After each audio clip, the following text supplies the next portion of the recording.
Абай Құнанбаев, өлең сөздің патшасы, сөз сарасы. Өлең сөздің патшасы, сөз сарасы, қиыннан, қиыстырар ерданасы. Тілге жеңіл, жүрекке жылы тиіп, теп-тегіс жұмыр кетсін айналасы.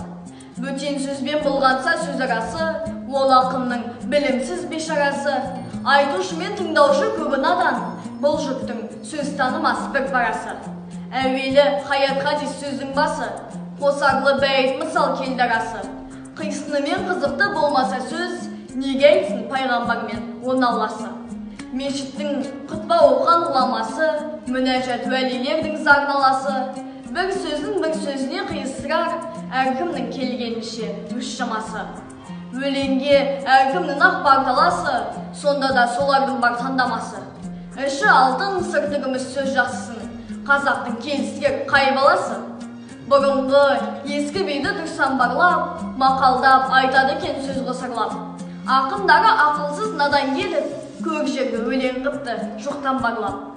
Қобызбен домбыра алып топта сарнап, мақтау өлең айтып та әркімге арнап.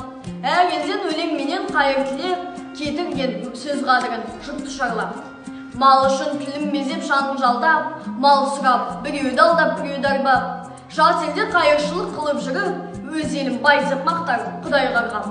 Қайда бай мақтаншаққа барған талдап, жиса да бай болмапты қанша малдап. Қазаққа өлең деген бір қадірсіз, бұл жырақ көрінеді солардан да.